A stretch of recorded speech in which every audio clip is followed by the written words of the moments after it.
Okay, here we are. Let's go. All right, surprising things today. Anger has many surprising features. Guess what? It can help you keep your goals or set your goals. So I read two interesting books that make this very clear. It's my personal experience as well, but it also, was written in a way that made it even more understandable to me by two books. Okay, so one is called Kick Burnout in the Bud, Stay Hungry by Dr. Steve Berglass. The other one is called Choose Your Enemies Wisely by Patrick Bet David, BET/David. Interesting things. Okay, so let's talk about a little bit just the neuroscience. You know me, I'm Dr. Mary Retzel. I've talked about neuroscience of professional development, personal development. Here we are, we're in an accountability group, or maybe you're watching this on YouTube. We want to be accountable to our gifts, is how I look at it. We all have our own special gifts. So why don't we live fully up to our gifts and our strengths? And I think we have to be accountable to them, right? I mean, there's been like amazing world leaders who have talked about this. So, just get your coffee, get your notebook. Um, let's get into this. Surprising things about anger. Three things. Very surprising. First, look at this ridiculous mug my brother gave me for Christmas. Did you see it all right? Crazy. Sense of humor is really important. Okay, so three surprising things about anger and the power of anger in our personal and professional development and the neuroscience of anger. Well, number one, anger is a secondary emotion. So we felt something first and then we get angry. So what does that mean? So a lot of times we feel devalued, we feel sad and then angry. So we hear about this with grief. Some people, when they lose somebody, the first response in the pathway of grief is anger. So a lot of times anger is the secondary emotion. Maybe you feel devalued, you feel insulted, you feel, like we said, sad. So it's not usually the first emotion, it's a secondary emotion. So what it can do is if you kind of watch out and then you think like, I'm angry about X, what's the step before that? What value could that be crossing? Maybe that is hitting one of your deep core values. So it helps to clarify. So, number one surprising thing about anger is it helps to clarify what's important to us. So, when we talk about accountability groups, we have to get deep into what is important to us, right? So, we need to make sure that we know what is really what's our intention for this? Like, what are we trying to accomplish here?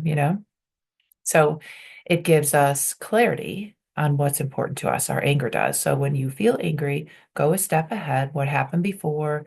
Try to see what you felt first. Maybe it's going to take some journaling, some quiet moments. Think about what happened first. Okay. That's number one, surprising thing about anger. Number two, these books tell us, and it's my experience as well, that anger gives us energy to change. So some people are very upset about the election, some people are very upset about something at work. Sometimes it gives you energy to do something new, to change, to get more involved, to learn something new about politics or your party or what have you. Something happened at work. You take some time because the anger gives us a little bit of energy for change sometimes. So it fires us up a little bit, which is good. So there are surprising bonuses to some anger. Okay. All right. So like let's say example. So I was in a meeting one time and someone told me when I was in my early 50s, I'm a little bit older than that now, and they said, it's too late for you. It's too late for you. And I thought, it's not too late for me. I was raising four kids. They were getting a little bit older. I had more time. So it wasn't too late for me to learn things, to build new school skills, to figure things out, to hang around with people that are doing interesting things. So it wasn't too late for me. And that made me angry. Why? Because I was insulted and hurt and thinking like, was it too late? I don't think so, because I can still learn skills. And we know it's actually, as neuroscientists, neurologists, it's really great for us to learn new things, right? So I thought, I don't agree with that. So there were emotions before I got to my anger, but my anger helped give me energy enough to look into like, what can I do? What can I do? Because I can do things. So I hung around with people building businesses. I hung around with women in business, and I started taking courses and I got a business coach and I became a business coach and I opened my own business 5 years ago.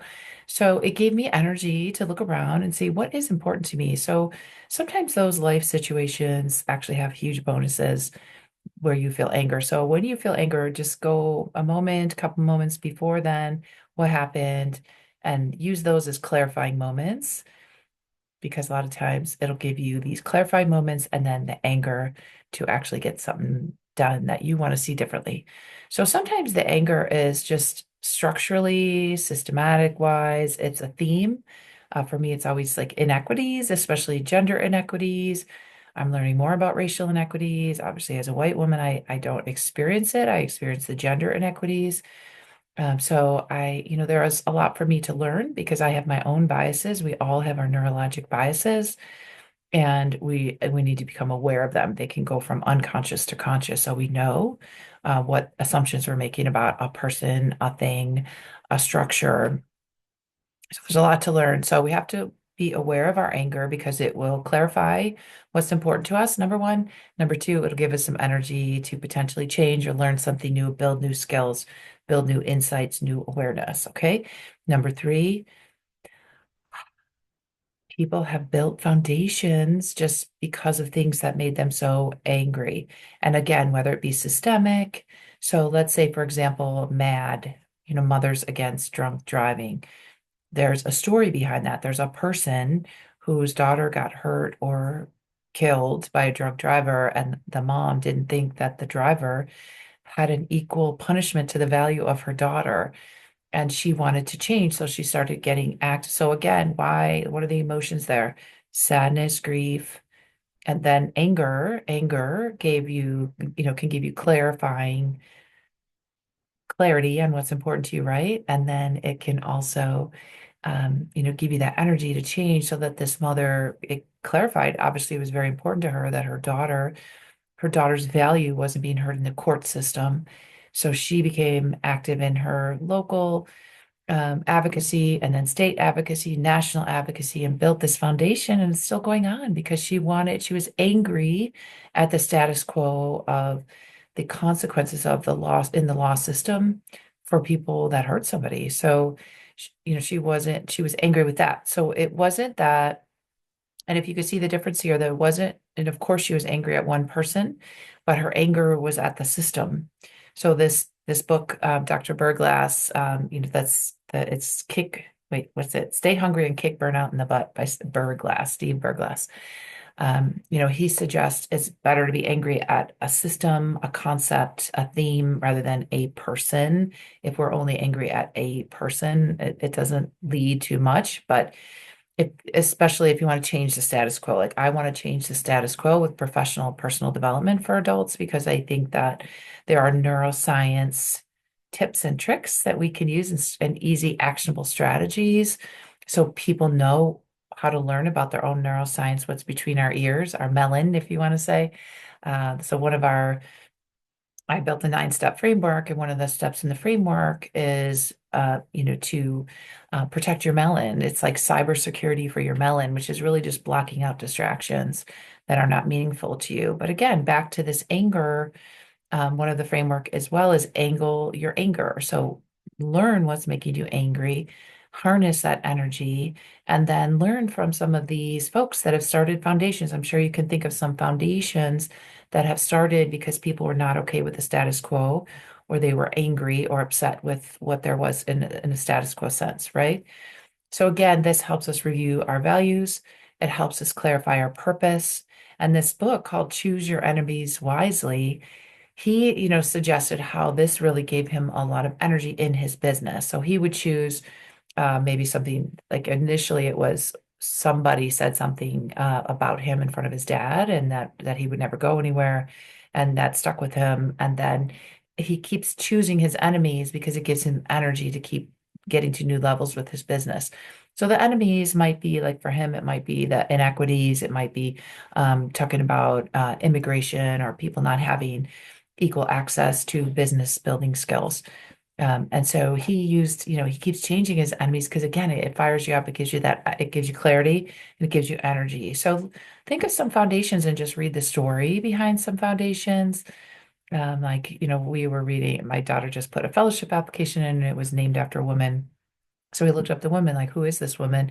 And she was a pathologist and she got her, went to medical school like in the 40s, early 50s, which there were very few women then. And then she raised up, rose up the ranks nationally, and then worked for the NIH as a pathologist and then an advocate. And so she was very active in government service. And so now this fellowship is named after her. Congress named it after her in her honor of all of her work. So you never know, so somebody who's busting and stretching and disrupting, as they say, the status quo, because of anger. So anger can have some interesting qualities. So there's three interesting qualities to anger, right? As we said, number one, it helps you see what's important because we now know it's a secondary emotion, right? So something happened and then another emotion first, and then we felt angry. So first we have to go backwards a little bit when we feel angry, like what was that? Because that clarifies what's really important or deeply meaningful to us. Okay. Number one. Number two, it gives us some energy to change. So if we're not okay with the status quo and it makes us angry, it gives harness that energy to make change and then gain some insight into some of these foundations or businesses that were built because they were disrupting the status quo. They were not okay with it. I've seen some really intentional and interesting businesses formed from Rachel Rogers' group that I joined. And she has a meeting coming up, and it's like an amazing event in January 2025. I highly recommend it. And it's called ROI. It's in LA in January 2025. I'm definitely going because the speakers are amazing, but so many of the women in that group had started a business, and then when their business became successful, they could use their power of their business and maybe the power of their voice to then, change the status quo in their communities. So it's been really amazing. Like Rachel Rogers, funds doulas to help Black women have support when they have babies, and they're growing their families, and they're also generally working, and they need more support in their communities. And so she built that. And so a lot of the women that spoke at ROI last year or this year in 24, it was in Puerto Rico. It was really awesome. And I went to that too. And the speakers, a lot of them started foundations. One of them is just like a rest foundation. She has retreats where people just rest because people, just especially Black women, she was saying that this is Rachel Cargile, that she said that, women are always expected to do, and just keep being active. And then, rest is very deeply important. And so she provides opportunities for that and so many other things. And so there's so many of the speakers had provided opportunities for their communities through their business being successful and meaningful. So I always learn like business doesn't have meaning, business are the bad guys, healthcare is the good guys. That's not real. There's so many businesses that have heart to them, if you want to say. It really is brain, it's deep meaning. It's that deep community sense. So here we are again, the three top reasons for angling your anger. That's my neuroscience framework and Brain Fresh. Check out my new leadership membership called Brain Savvy. I'd love for you to check it out. It's a supportive community for women leaders and those smart enough to listen, as Susie Orman says, where we have a safe, compassionate, fun community to grow in. And I love sharing neuroscience resources. So it's like a podcast, a book club all rolled into one, and like a craft club all rolled into one. Okay. Okay. So, again, so when we look at our anger, we want to also look back at our vision. So why was that vision meaningful to us? What were we trying to bust? So maybe trying to disrupt a certain status quo. So we look again at the power of our anger in our goals, in our tactics this week. What makes us mad? What should not be the way it is? And then we can take some energy toward that because we can be the change makers, right? So the books we talked about are Choose Enemies Wisely by Patrick Bett/David, and then Stay Hungry, Kick Burnout in the Butt by Steve Berglass. Okay, so this week we're going to focus on our angling our anger. So awareness of our anger, link that to our values, and then take one action, a tactic this week, right? So we can, just be insightful, yes, but we also want to wrap this into our weekly tactics. So we envision, we set goals, we have tactics, and then we always have a team around us while we're trying to change. So a tight accountability group like we do here, because having people around us when we change is, the research shows, is way more successful than trying to go it alone. So don't try to go it alone. You got this. I believe in you. Have a great week.